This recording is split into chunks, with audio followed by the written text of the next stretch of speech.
Welcome to the New Little Life podcast. My name is Allison. I'm a lactation consultant, a breast pump expert, and a mom of 3 little boys. Here on the podcast, we talk with real moms and experts about breastfeeding and pumping. This podcast is designed to help you feel supported by other moms who are doing exactly what you're doing, to get tips and tricks on breastfeeding, and learn how to efficiently navigate pumping while going back to work.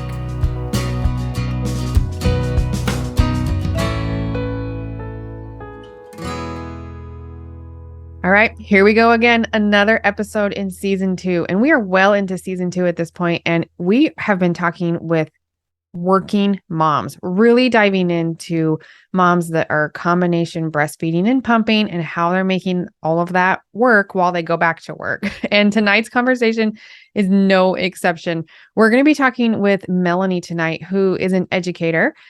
She works in the schools. She struggled with infertility for 6 years before conceiving, which is just a long time. If you've been through every day of that, you would know. I can't even imagine. Now she's a mom of 1, and she continues to share her story to help end the shame of miscarriages and infertility. She's been through it all. She's had an interesting breastfeeding, pumping journey so far. So I'm really looking forward to diving into that with her. Welcome, Melanie. It's nice to have you. Nice to see you. Thank you. All right. You got to share a little bit about the pre-journey with us before we kind of dive into the feeding stuff. So, give me the how did you get this baby? Listen, it has been nothing but blood, sweat, and tears. In 2017, I got married in 2015, and I wasn't sure if I wanted to have kids. But 2017, I ended up pregnant, which was, a surprise, but it was a great surprise. I had just started out as a teacher. So I was working maybe about 3 months before I found out I was pregnant. And in my classroom, all of a sudden I felt something wasn't right. Like I felt like a sharp twinge. And, my very first miscarriage happened right there in my classroom with my students all around me.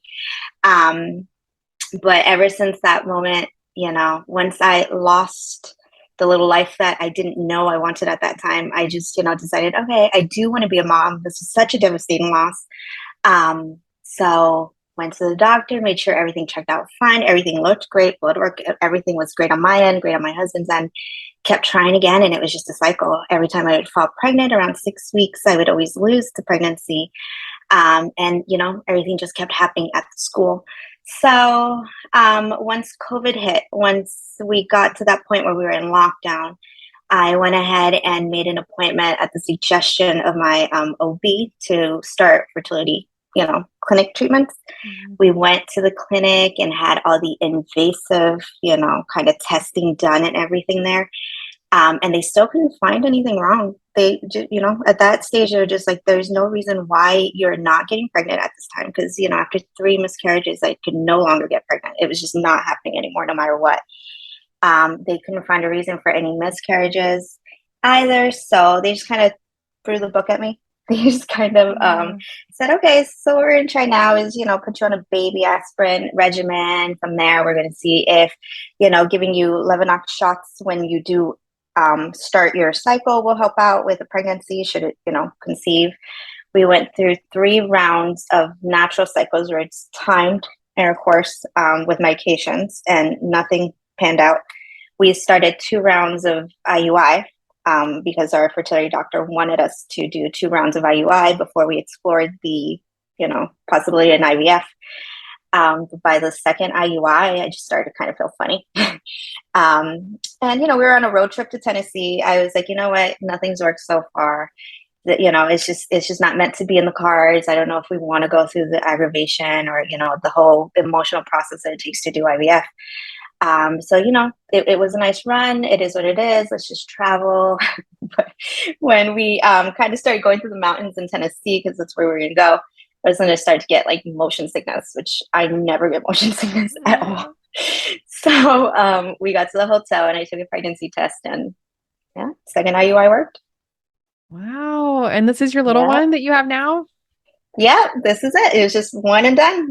From there on, I was always labeled a high-risk pregnancy, but he just, we graduated really early from the fertility clinic. I think we graduated at 8 weeks. because his heartbeat was just always on point. He was always measuring right where he needed to measure. My vitals were all great. Everything, my body was taking really well to the pregnancy. I never spotted. It was just like textbook perfect pregnancy from there on. Oh, that's wonderful. 6 years, you talk about it, you're like, okay, 6 years, but like, oh my gosh, every single month dealing with it, that is such a Yeah. long time. Yeah. I can relate a little bit. It took us 2 years for our first, and I had a miscarriage too. Actually, I was working as a school nurse. It was like legit at school. I wasn't surrounded by a classroom, but like my heart just twinged a little here, hearing you talk about that too, but that was the longest 2 years of my life, every single Yeah. month. So 6 years, that's amazing. So tell me, you make it to the end of your pregnancy, having this baby. Did you want to breastfeed? Was that your plan? You knew you're going back to work? Like, walk me through that. So, being in my profession, being a teacher, it's mainly like a female driven occupation. So I've seen coworkers get pregnant and go through it. And once I got pregnant, they all knew my story. Once I got pregnant, they all, pushed on me. Hey, breastfeeding is such a great thing. This is how we made it work as a teacher. I have a really close friend too that was an exclusive pumper. So she's like, hey, breastfeeding doesn't work out. You can always pump. So I had all the resources there, and from that point on, I was like, you know what? I do want to breastfeed. I really do want to breastfeed. I want that relationship. My mom never did it with us because in the 80s, I'm aging myself. In the 80s, the big push is always formula feeding your kids here Yeah. in New Jersey. Yeah. So my mom was like, oh, it doesn't matter if you do or if you don't. But, being in the middle of a pandemic, knowing that my little one, even if I wanted to vaccinate him against anything, I would be able to right away. So I Mhm. figured, hey, breastfeeding and at least giving him those antibodies, I get all kinds of germs that work anyway from kids. So Sure. it can't hurt, it can't hurt just giving him some breast milk. So that was always the intention. The reality did not turn out the way that I thought it would, but it was always the intention to breastfeed. Yeah. So how did it start out? Like, tell us about your feeding experience in the first little bit there. Of course. So I gave birth and they do skin to skin, immediately put him on my chest.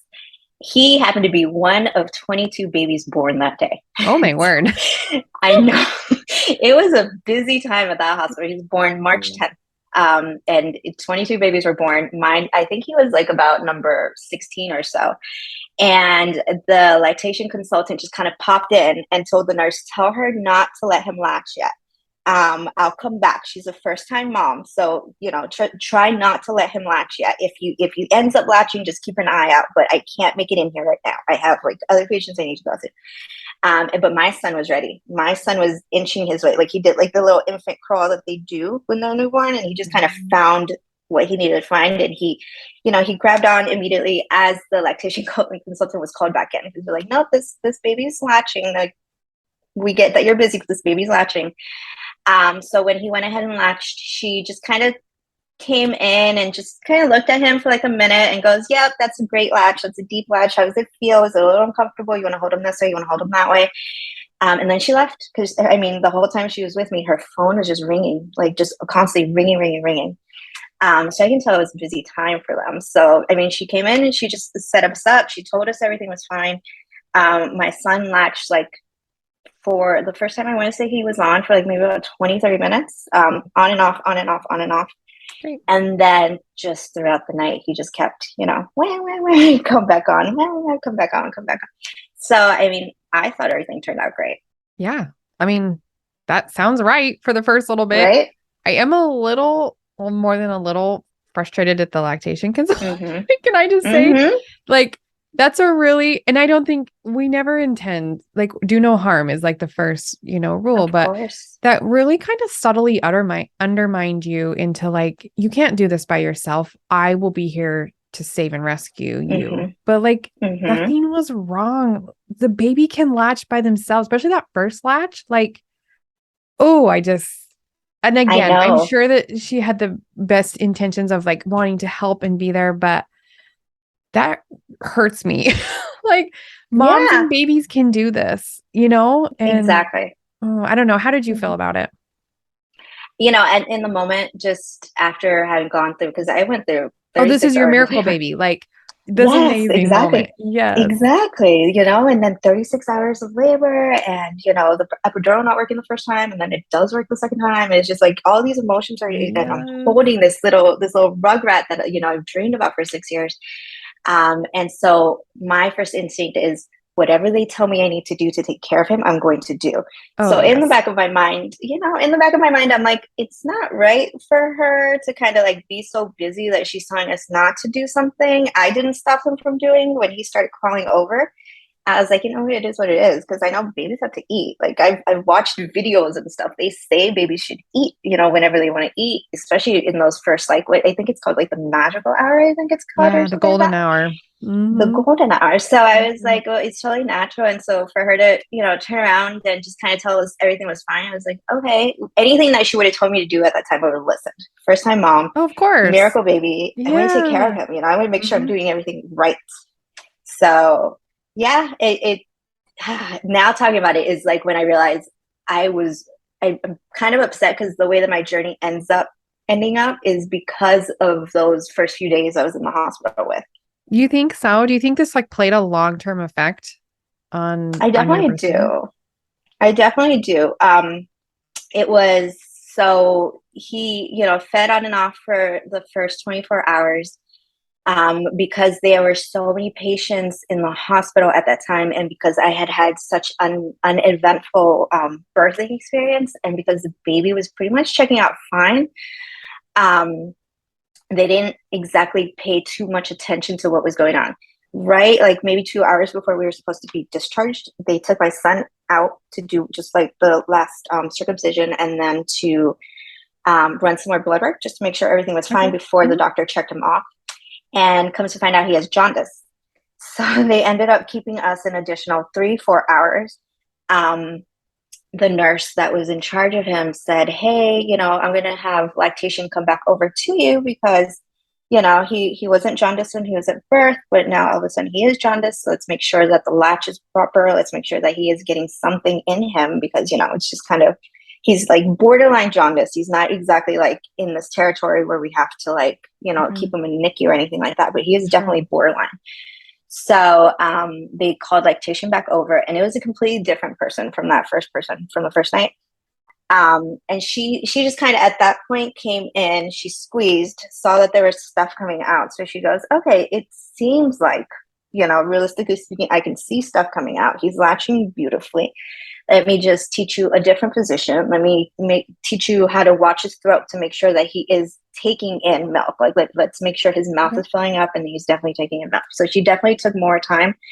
But it was at that moment that she just kind of looked at my breasts and she goes, your breasts are a little bit really like spaced apart. So she's like, I'm just gonna give you that little piece of information to see like if this becomes an issue later on, like if in a week you see it's not working out, that the breastfeeding issue isn't working out, just keep in mind that your breasts are a little bit wide spaced apart. So some women who have wide spaced apart breasts actually do have a hard time breastfeeding. And when I asked her why, she goes, everything looks fine now, but I just want to give you that little bit of tidbit. And she gave me her phone number, just in case I needed to call back for any reason. We were discharged that night. So like 3 hours after, I think after she signed off on him, we were discharged. And then, those first couple of nights with him, he just would not stop crying. He just, no matter what, no matter how many times he latched on, he would just not stop crying. Like you could just tell at that point, something wasn't going right. They sent us home with a billy blanket because of the jaundice. Mm. But no matter what, like just, we were supposed to take him to the ER the day after just to make sure that they run the test again. And when they ran the test, the level was up even more than what it was at discharge. So we were told to refer back to our pediatrician 2 days after that. So we went like on a Sunday to the ER. Tuesday, when we went back to the pediatrician, she weighed him and saw that his birth weight had like significantly dropped, that 10% that they say. Um, so she set us up with a whole bunch of formula. And from then on, it was just kind of like this whole big struggle with breastfeeding because, she's like, well, he's not taking anything in. You're going to have to get in touch with a lactation consultant and see if we can do like a weighted feed or something to see if he's taking anything in. She's like, but just the fact that your son is, jaundiced and he has to be on the billy blanket, I would suggest that you start supplementing right now where you figure out what's going on. Um, so yeah, so it's just how my journey just kind of ended up from thinking that everything was fine. I went through 6 years, and of course, everything worked out perfectly in pregnancy. Me thinking everything's going to work out perfectly with breastfeeding because how could it not, you know? And just hearing that, just kind of like, okay, Yeah, it seems like it's jarring. I mean, gosh, it's they multiple people just kind of told you like little tiny things. hmm That I do you feel like that kind of added up in your mind to like I can't do this? Or do you think there was like actually a problem like with breastfeeding that you needed help with? at that point, I figured, you know what? I do remember at the back of my mind, I was like, I remember her saying my breasts are like wide spaced apart. So maybe that has to play something into it. Um, at that point, I was just like, maybe, my infertility was caused by something, and maybe my breasts have to just kind of do something with that. Um, I went ahead when I got home and I called my insurance company to see what lactation consultants, if they covered lactation, first of all, and then what lactation consultants they would cover. There was only one in my area that is covered. Okay. So at that point, I just called her and made an appointment with her because I'm like, something's not working right. Something's just, my son's not getting any intake. Jaundice is getting worse. Um, it's just them at the hospital. I just didn't have that confidence to go back at them. So I was kind of hoping that she would be like that miracle worker that could tell me, oh yeah, you just need to do this. You just need to do that. She couldn't see me, I think, for 2 days after I called her. So that's when I started going on YouTube. That's when I started seeing different videos and seeing what was going on. During my pregnancy, it just never occurred to me that I would need to learn how to pump so soon. Yeah. But everything I was watching on YouTube was saying, well, you definitely want to start pumping at least, even if you're supplementing, you definitely want to start pumping and making sure that your milk is coming in. Sometimes women take a while for the milk to come in. So getting set up with the pump, my husband actually is the one, because I get so overwhelmed at that point with all the YouTube videos. And my husband's like, okay, let's figure out the spectra that a friend had passed on to me, just, out of emergency, because I still hadn't gone through my insurance yet to get the pump. And once I pumped for the first time and I only got drops, is when I was like, wow, okay, something is not right. Even though, like, I know from everything that I'm reading and everything I'm seeing that my milk, I'm not going to have like, you know, 3 ounces of milk right now because it's only like less than a week since I gave birth. I'm only getting drops. Like on one side, I only got drops, and on the other side, it's like nothing coming out. So it's like at that point, I was just kind of like, how is it that everybody missed that my son wasn't getting anything? Like, how long has it been that my son wasn't, getting anything? So it's definitely like, I just kind of felt at that moment that it just kind of felt there was like a lot of failures, to support me at that point to let me know that there was an issue. Because I honestly like thought everything was going to be fine. I just thought, oh, the first night when we came home with him and he was crying, and we could tell that, he was at the breast all the time, but he was still like not leaving satisfied. We could see that he was swallowing, but he was just unsatisfied. 20 minutes later, it was just kind of like, at what point do we miss something? It's hard to know because sometimes the first few days look like that. Like your milk Right. is, colostrum in the beginning, it's small amounts and they digest it quickly. So they eat a lot and not very big amount. Like a lot of these things are kind of what you expect. Like day 3 is typically the hardest day where the babies are fussy and they're hungry. And Mm-hmm. so it can like, it's hard, hard to know. Yeah. Is there like a problem or is this just kind of normal newborn behavior? I'm a first time mom. I don't know. Yeah. So what Yeah. was your visit like with the lactation consultant after the hospital? It was great. You know what? She came over and we did the weighted feed, and that's when it was just kind of confirmed at that point that he wasn't getting enough Okay. to, keep him Yeah. satisfied. He was thriving at that point with the formula. Okay. So, she expressed her disappointment at the hospital lactation consultant. She expressed her disappointment with the pediatrician pushing the formula right away because she just didn't agree. She was very opinionated. She didn't agree with any of the supplementing right away. She understood where I was coming from with the decision to go right ahead and listen to the pediatrician. Yeah. and supplement with formula because I told her I was like, I've never been a mom, and all I know is I have a screaming baby that's just Why not would you satisfied not? all the Who time. wouldn't do Why would that? I? Yes, like Why wouldn't I give him totally. formula? Of course, of Mhm. course. So I mean, I would still latch him on, and then he would get his bottle. I'd latch him on until he, no longer wanted to be at the breast, and then I would give him his bottle.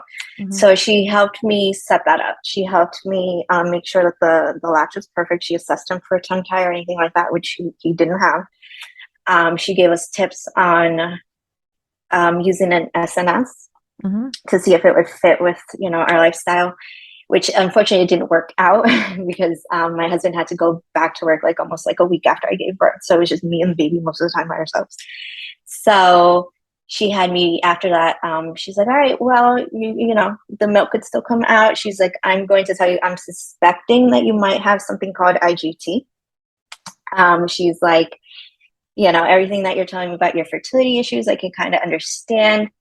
But the fact that now when you fell pregnant, your breasts never grew. My breasts have never grown since like I went to middle school and hit puberty. My breasts have never changed since then. And when I was pregnant, I was like, oh, this is the moment when I finally get boobs. This is the moment where Right. I can finally wear like low cut shirts because I'll finally have some nice boobs. And no, it never happened. I mentioned it to my OB, like I think when I was 6 months pregnant. Hey, I thought pregnant women get boobs. And she said, no, that could happen at the end. And then when they still never came in, and then when the lactation consultant just kind of saw them and saw that they were white spaced apart and saw that I was still wearing the same bras from like high school, she was like, I do want to say that I think that you might have IGT. There's like a whole bunch of blood work we could run to make sure that there's no other underlying condition. But that's when she, kind of let me know what that issue could have been. And that was the lactation consultant at the hospital? That was the one that came home. Oh, that came home that fully explained that to Yeah. you because the first one Yeah. mentioned that one thing about the wide space breast, which I know what she's talking about. Like we're trained to identify this, but I feel like she didn't give you very much information about No. what that Nope. entails. I wanted because she was so bubbly. She was my favorite. She was so bubbly and happy and cheerful, and I think that was just her way of because I think my attitude at that point was like, am I doing something wrong? What's going on? Like I think did I do something wrong? And I was just like panicking that I just didn't know how to do what I needed to do. That I think she was just trying to be really positive about it and not drop that bomb right then and there.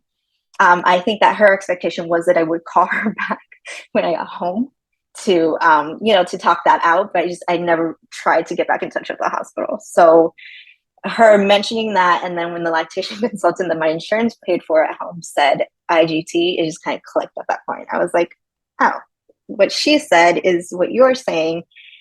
Okay, now Yeah. what? Now Yeah. what? What do we do now? So So what do you do now? Like, where do you go from there? Mm-hmm. exactly. So, she's like, it's not your fault. Um, you don't have enough tissue. So even if you do produce milk, you don't have enough to. And so if we're supplementing, that's perfectly fine. Let me help you see if we can continue to stimulate the breast and get the maximum amount of output that you could get, given that you might have IGT. So she set me up with pumping at that point. Every time I nursed him and after I supplemented with the formula, I used to sit down for 20 minutes and pump. She gave me the settings to use on my Spectra, and that's how we ended up doing it. So anything that I pumped, I would have to go right ahead and put in a bottle for him to have the next feed. And so I think it's called triple feeding. Mm-hmm. And we did that for 2 weeks, until she reached back out to, kind of check in. And, triple feeding, triple feeding is exhausting. It is exhausting. So I was a good soldier. Me and my son, we did it. We did it for 2 full weeks. But the milk was coming in, but obviously it was never. It just kind of hit me at that point. It was just never. I was always going to have to supplement. I was able to provide, but I was always going to have to supplement. And we had a great, breastfeeding journey. He would start with me as like the lactation would call it like an appetizer. He'd start Mm-hmm. with me as an appetizer, get his full meal, and then come back over for dessert. The dessert was definitely him comfort nursing because by that point he definitely took everything out that he could during appetizer. But it was great for we made it 3 months. He made it 3 months before he himself just kind of put his hand up one time and was just kind of like, no, we're done with that, mommy. Yeah. Let's just give me my bottle. So, Yeah. Oh man, you know, that's so interesting. So I feel like I should probably explain just for our listeners who may not know what IGT is. yes, IGT yes. is insufficient glandular tissue, and this is a disorder when the milk-making tissue of the breast doesn't develop as we expect. So either in utero, during puberty, during pregnancy. And so it's actually like a physical. I've made videos before that's like, this is not low milk supply. 9 things that are not low milk supply. IGT is when there's just the tissue is insufficient. We legitimately cannot make enough milk because the tissues haven't developed appropriately. Is that your understanding as well? Yep. Yeah. So Yep. really nothing you can do about it. It also does kind of explain a little bit of your infertility issues. Something is not Yep. right hormonally or just like, I mean, it makes a lot of sense, you know? Right. Everything just kind of clicked Hmm. at that point. So when she laid that bomb and once I, went down Dr. Google, it just, everything just clicked. And so it just kind of, it let so much go. I was like, okay, it wasn't my fault. The miscarriages, the infertility, all of this whole journey, it just, nothing was my fault. It literally was something that, didn't develop right, or something that happened, when my mom was pregnant with me, just something didn't go right. And so the fact that I even have my rainbow baby is amazing. And the fact that I even have some milk coming out is amazing. And so just kind of making that piece of that, just getting that little piece of puzzle, which is kind of making a piece with the whole journey. Yeah, like years and years of wondering Yeah. why. And I don't feel like that's like a very like a really clear, definitive, like we have a reason because we No, still kind of don't know like what caused this in the first place. exactly. But at least it's something. And the lactation consultant you saw in the hospital, it was pretty early in your journey. Like I don't know if I would have felt comfortable saying like, yeah, you're gonna have low milk supply because I wouldn't want to put that on you so Exactly. early. So I Hmm. kind of get that too. Just like be aware of this. If you notice things, you have to follow up because you're at a higher Hmm. risk based on this one thing that I saw. So it's as a lactation consultant, I often learn a lot from talking with moms like you on just how to be better lactation consultant and what things Yeah. not to do and stuff. So but I'm glad you were able to kind of find some peace with that information and find a way that works. So let's kind of dive into your pumping. When did you go back to work after your little one? So I was supposed to go back to work 6 weeks after I gave birth, but with the whole lactation and trying to figure out breastfeeding and what my choice was going to be, I went to school at 6 weeks and I let them know I was going to extend it for one more week, giving me 5 weeks back at school before the school year ended. Um, I went back in right before testing season started at the school. And yeah, at that point, I was doing. No, I was still nursing. I was still nursing, and I started pumping. Um, yeah, it started pumping at that point. So I've always been pumping. I got more comfortable with the pump. Just figuring out scheduling at that point was the whole point of me even going back, because my husband and I did talk for a little bit. Maybe I just won't go back until the fall. Um, but once we knew that I had, the IGT, and it just in my mind, I was like, I don't know how I'm going to juggle pumping and being a full-time teacher right now in the middle school, especially in the middle school setting. So yeah, in the classroom, just figuring out with my principal and my coworkers how to be able to squeeze in pumping, because it was really important. And that was the lactation consultant is like, you don't understand, it's really important that you pump every 3 hours. Like with your condition, you need to pump every 3 hours. Like if you don't pump every 3 hours, if you don't figure out how to work it in, you're not going to have the goal. You're not going to meet the goal that you want to meet. Um, so Yeah, me and you my just trusty spectrum. you Yeah. make it work, huh? So you went back But to work 1 month and then you had summer break. Is that right? yep. Okay, cool. All right. So you got to walk me through. You're teaching middle schoolers. What subject do you teach? I teach social studies. So Okay. So do you have yeah, classes like all day and then one prep period? Like, I do. Yes. all right. So And you my got to prep walk me periods. through your schedule and tell me how you do that. So 8 o'clock in the morning is when our contract time starts.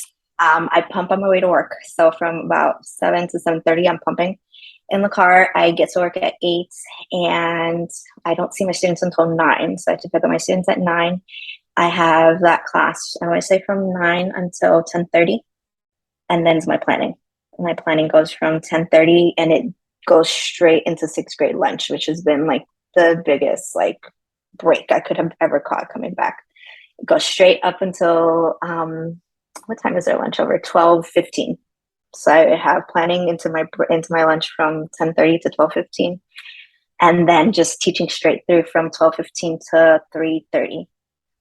Okay, so you probably try and hit that last lunchtime pump as late as you can in the lunch so you can make it all the way till 3:30. Yeah. Yeah. Yeah. My students knew what was up too.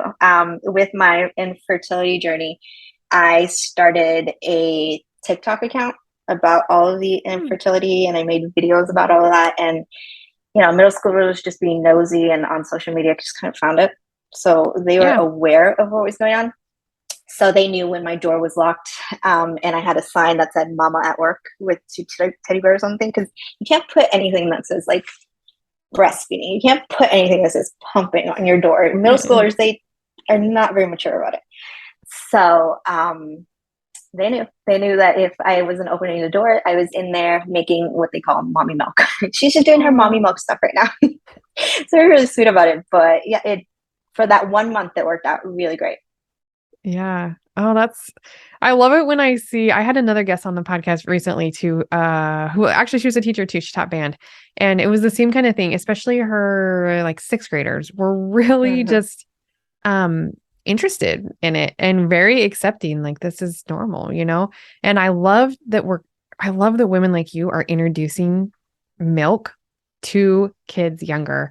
I didn't know anyone that had ever breastfed. I had one older cousin than me who I remember breastfeeding at like Thanksgiving one time or something, but she had a full on cover on, was like in the corner on the couch. And that was like my experience with breastfeeding, and gosh, I wish I had been exposed to that earlier and just have it be like super normal. Yeah. My teacher pumps her mommy milk. Like, this is normal and whatever. Have you ever had any like awkward run-ins with students about your pumping and stuff? I've had moments where I've been awkward, but they didn't realize that I was being awkward. Eventually, like 2 weeks after I came back to work, I realized I needed something a little bit more portable. So I got the Willow Goes. Okay. And I felt so free with the Willow Goes. So I would have them in, while I was like running to the copy room or going to the restroom or going to the staff lounge. And for whatever reason, I would just run into kids all the time. So while it's going and while the kids are trying to hug me, here I am with like these two, pumps hanging off my chest. And so I would hug them like sideways. I'd do like the little side hug so that I would kind of hope that they would feel what was going on.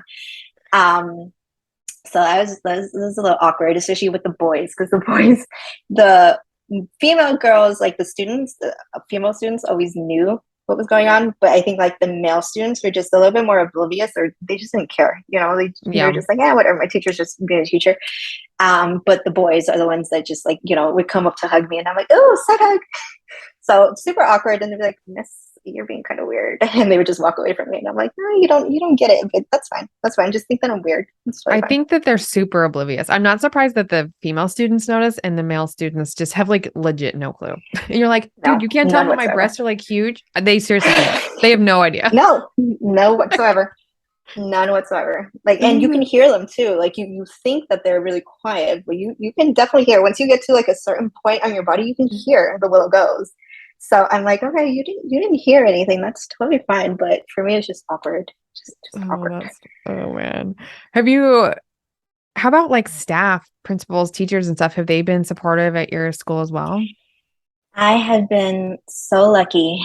I think because I've been so open about the infertility struggles, and I think because that they've just all been involved in that story, that when they saw that I came back and that I didn't announce it. Maybe I should have. I didn't announce it. Once that sign went up on my door that first day, they realized what was going on. Two teachers on my team, in my department, next door to me, Miss Z and Miss S, knew what was going on. So, they have always gone above and beyond. If I couldn't make a meeting or if I was going to be late for a meeting, they'd make sure that, they saved me a spot while, took off with pumps or while I put my milk away or anything like that. If they saw that, I was running a little bit behind, because the will goes, you kind of have to separate them from the motor. So it makes it really hard to like just kind of throw them somewhere and go. Mm-hmm. They would take my kids into their classroom, or they would cover my class while I ran to the bathroom, maybe to, clean up or anything like that. If I had to wash my containers or anything like that, they would let me just take extra time if I needed extra time. So they've been so super supportive. I don't think I would have made it to the whole month without them, just covering for me anywhere that they saw that I needed that coverage for. I've just been so lucky. The other teachers, when I run into them, they always ask me to, like, hey, how's the baby? Are you breastfeeding? Is there anything that you need? Hey, my sister was breastfeeding, and did you know this? Did you know that? Oh, hey, my wife loves these lactation cookies. I had a male teacher who told me that my wife loves these lactation cookies, and we have so many of them. Do you want to try some out? Everybody in that school has been so supportive, especially my principal. My principal has been amazing. I'm so lucky to be at the school I'm at. I really, truly am. I think there's a lot of wisdom in just being transparent and vulnerable about your life. And we could even like displace this from feeding stuff. Like this is just like human to human. There's a lot of benefit for letting people support you and just being open and like, yeah, sometimes I need a little help and you guys are willing to give it. I think this is where teachers, especially, you have a hard time because students come at timed intervals. And if we know anything about motherhood, it is that it's unpredictable. And even on your pumping schedule, like stuff just happens. And so I think it's really important for teachers to just come up with a game plan. So have a couple of teachers in classrooms next to you that are willing to support you. Who are the extra teachers' aides in the school? When did they have breaks? And I'm glad that you that you had a break long enough to kind of make it work. But some teachers don't. You're working from 7:30 to 12:30 and you have to pump somewhere in there, but you have students. So I think utilizing aides to come in and stuff, but you have to ask. You have to advocate for yourself a little bit, Have you found any other like things that have made it easier for pumping out of school? Out of school, the willow in the goes is just school. in the school. The willow goes. It has to be something that's portable. It could either be like a portable or a wireless. Sure. Like the willow goes are great. I also did the baby Buddha with the cups at one point too. Like that last week, I was like, oh, like these willow goes are like taking too long to let me try the baby Buddha. I was able to get one like secondhand just to test them out. And those have been really great too. But yeah, it's just, I got to that last week of school where it's just kind of like, I stopped caring what made it like, easier to do or what made it more discreet. At that point, I was just kind of like, I'm breastfeeding. I have a condition. I have to do it every 3 hours. And, I'm sorry if you're walking into my classroom and you're seeing like my boobs out. Or I'm sorry, like it just kind of got to that point where it was just kind of like lugging my spectrum back into work with the cups at least, or with the flanges. At that point, it was just, I didn't care anymore what made it easier or what made it not, it's just everybody just accepted the fact that I was breastfeeding. My teachers next door and all around the school were able to help me and give me that extra support. So I just kind of felt like comfortable enough to just kind of let it go. That's great. So we're recording this the end of July. Do you intend to keep pumping when you go back to school this fall? Yes, 100%. Yes. Yep. I have every intention to. I'm not going to be as lucky as I was. We actually are having like a massive teacher shortage in my entire district.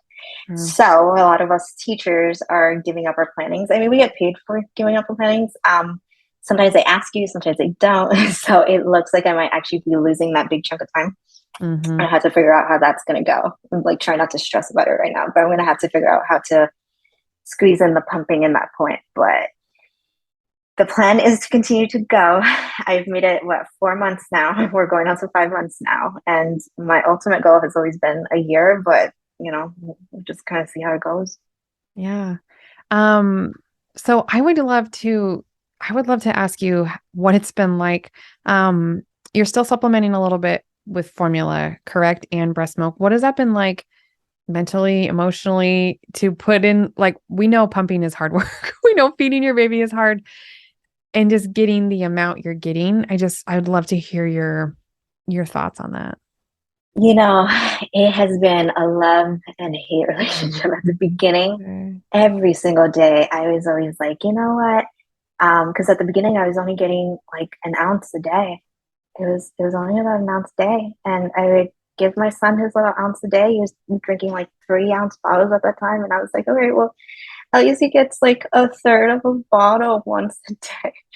Um, but then as I just kind of kept it up and just kind of played with whatever settings I could get, just kind of doing my own research and seeing, what I could do to help up my supply, like, drinking more water, actually taking the time to eat, because that was a big thing too, is, with a newborn, I just kind of sometimes forget to eat or anything like that. I started to see my supply go up more and more. So it used to feel like pretty crummy, and I actually couldn't put the bottles together myself. Like I would have to just kind of like have hubby kind of take over and be like, hey, can you get the bottles together? He's eating about this much and this is the breast milk, and I would just kind of disappear somewhere. But as I got more confident in myself, and as I just kind of like, talked it out with my therapist too about how, I like worked so hard to love my body again after all the infertility struggles. Um, and once I got my supply up from an ounce, I think that's just what hit me the first time, was just like there's only an ounce. And now that I've got myself where I can give him at least 2 bottles a day, um, it's a better relationship with it. I can do the bottles myself now. I can definitely do the bottles myself now. I only do the bottles myself now. And it gives me like a sense of pride that even though it is combo feeding, even though, most of the bottles are formula, it still feels good because my son, I think it's sometimes it's the universe that just like knows how to take care of me.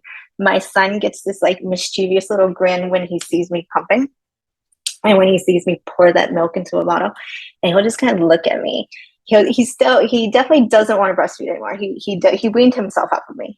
But he'll still like caress me there. He'll still like caress me when I'm when I'm pumping.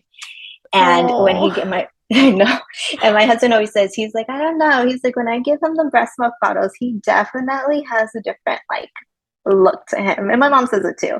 Whether they're saying it out of kindness or whether it's true is a different thing. But I'm it's sure it's it's true. just, I mean, I keep telling myself that. I'm like, there's no way, because he definitely does have like a different, like he'll look at me different when it's a breast milk bottle. Mm. Um, so it finally feels good. It finally feels like what I'm giving him is enough. Somebody at school told me that, actually, when they were like, "Oh, you breastfeeding," and I was like, "I'm having a really hard time. I don't make enough for him." I think that's how I said it to her. I don't make enough for him, and she said, "Hey, anything you make is enough for him. No matter what you make, it's enough for him." And when she said that to me, she said to me at the end of the year, I took that with me over the summer, and it just kind of, gave me peace. So every single time I'm making his bottles, I'm just like, yay, you get one full bottle. Oh, look, you get a little bit more. You can actually get like 3.5 bottles today. So I've had to make peace, but it feels good now. It did not at the beginning, but it feels good now. That's amazing. I love to hear that. I think as moms, we really get in all aspects of like pregnancy, birth, motherhood into this all or nothing thinking. Like my Yeah. birth either has to go perfect or it's a total Mm-hmm. failure. My feeding Mm-hmm. journey either has to be pretty darn close to perfect or it's a failure. And so I love it when I talk to moms like you who have really made the combination. You've kind of done it all. And you've found a way to be okay with that and to still see yourself as a wonderful mother, which you 100% are. It doesn't matter. You have to feed your baby, okay? Mm-hmm. And we're not Mm-hmm. here to judge how that happens. And whether you have a medical condition like you that is making that difficult or not, maybe it's just difficult, or maybe you did do something wrong or not the most optimal way, and that caused low supply. And that, like, this is just, we're learning how to be mothers. I think someone told me that early in my motherhood journey, like, yeah, your baby's new, but you're a new mother too. You've never been, like, you're born as a mother in this moment too. And I think there was so much wisdom in that, just knowing like, I don't know what I'm doing. My baby doesn't know what they're doing. We're learning this together. And Yeah. this is our story. And so Yeah. thank you so much for sharing some of those thoughts and just more vulnerable stuff with us. I think a lot of moms will be able to relate with that and kind of what you've been through. So as we're kind of finishing up here, I would love to know, do you have any advice for specifically working moms? It's a lot to juggle with all of this stuff. Anything you'd like to kind of share with them? Find your support system and use your support system, like, is the biggest thing, especially as a working mom. I think that it's so easy to want to look like you're juggling everything together. It's so easy. Like, as women, we just want people to think that we can do it all. And maybe some of us can. I actually know some rock star women who can do it all. I'm not one of them. Most of us aren't. And it's okay to take up that friend who said, hey, can I meet the baby and come back in your house for you if you need me to? Hey, can I meet the baby and, come help you with laundry? Like culturally too, because in my culture, no, we don't accept help. Like, no, we women can do it all. But me personally, like, I have learned your support system is giving you all the support because they want you to take them up on that. Like, it's okay for somebody to come over and help you do laundry. It's okay for somebody to come over and cook you dinner. It's okay. It's okay to want help. It's okay to need help. There's nothing wrong with that. It's the only way that we as women can make this work. We have to support each other. I'm 100% with you. It can be hard to accept service and offering, but I think once you've been through the motherhood journey once or twice or 3 times or whatever, you realize, okay, yeah, this is hard. And guess what? Nobody gives you a gold star for doing it all by yourself. Not at right? all. Not at all. Nope. So Nope. don't so don't do it, No. Thank you so much for sharing everything that you've shared. And I wish you the best of luck at 5 months in. You've come so far and accomplished so much. And I'm really excited for you to start this new school year and figure it out again and just keep going and hit your goals. And please, you'll have to follow up with us and let us know when you hit that milestone that you've been working so hard for. I can't wait to hear that you do it, which I know you will. Yeah, thanks. That's the goal. That's the goal. Yeah. Well, we had such a great chat with Melanie today. If you are a working mom and you are wanting to build your support system, that is actually exactly what I do. I have a program called Pumping for Working Moms. It's specifically for working moms, and you can come and chat with me, and I would love to meet you. I would love to hear a little bit about your goals and what you're struggling with and see if I'm able to help. And the reason I like to do that is because our community is very specific. It's full of goal-oriented and research-driven working moms. So if that is you, you can schedule a chat with me and we can actually talk face-to-face, which is one of my favorite things. We will have all of the links that we talked about today down in the show notes. We'll have Melanie's TikTok and her Instagram, as well as a lot of the pumps and products and stuff she mentioned, just in case you'd like to learn more about any of those. And I hope to hear from you soon. Thanks again, Melanie, for joining us today. It was so fun to talk with you. Thank you, Allison.